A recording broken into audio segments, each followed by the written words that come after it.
கண்டு கண்ணீரை துடைத்தவரே, காலமெல்லாம் கண்மணி போல கரம் பிடித்து காத்தவரே, கலங்கி நின்ற என்னை கண்டு கண்ணீரை துடைத்தவரே, காலமெல்லாம் கண்மணி போல கரம் பிடித்து காத்தவரே, எல் ஷடாய் ஆராதிப்பேன், எலோஹீம் ஆராதிப்பேன், அடோனாய் ஆராதிப்பேன், இயேசுவா ஆராதிப்பேன், எல் ஷடாய் ஆராதிப்பேன், எலோஹீம் ஆராதிப்பேன், அடோனாய் ஆராதிப்பேன், இயேசுவா ஆராதிப்பேன்.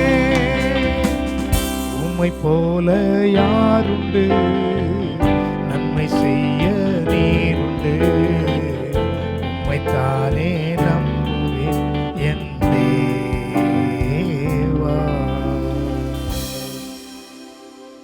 மத்தேயு 5ஆம் அதிகாரம் 5ஆம் வசனம். சாந்த குணமுள்ளவர்கள் பாக்கியவான்கள், அவர்கள் பூமியை சுதந்தரித்துக் கொள்வார்கள். கர்த்தருக்குள் பிரியமானவர்களே, இன்றைக்கு நீங்களும் சாந்த குணமுள்ளவர்களாக இருப்பீர்களானால் உங்கள் கணவனை நீங்கள் ஆதாயப்படுத்த முடியும், உங்கள் பிள்ளைகளை ஆதாயப்படுத்த முடியும், உங்கள் மனைவியை ஆதாயப்படுத்த முடியும், வேலை ஸ்தலத்தில் இருக்கிற அதிகாரிகளை உங்களால் ஆதாயப்படுத்த முடியும்.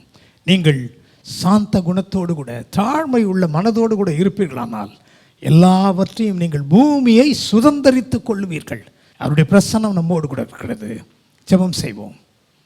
அன்பின் ஆண்டவரே, இந்த நாளிலும் கூட ஆண்டவரே, இந்த நிகழ்ச்சியில் பங்கெடுக்கின்ற ஒவ்வொருவருக்கும் சாந்த குணத்தை நீர் கொடுக்கும்படி ஜெபிக்கிறோம். கோபங்கள், எரிச்சல்கள், தேவையில்லாத காரியங்கள் விலகட்டும் ஆண்டவரே.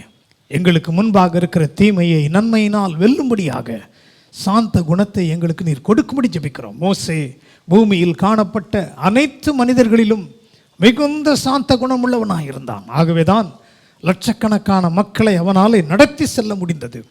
இன்றைக்கு குடும்பங்களிலே சாந்த குணம் இல்லாததினாலே பிரிவினைகள் ஏற்படுகிறது, சண்டைகள் சச்சரவுகள் ஏற்படுகிறது. அவைகள் இன்றைக்கு விலகட்டும். பரிசுத்த ஆவியானவரின் சமாதானம் அந்த குடும்பங்களை ஆளுகை செய்யட்டும். மீட்பர் இயேசுவின் நாமத்தில் ஜெபிக்கிறோம் நல்ல பிதாவே, ஆமென்.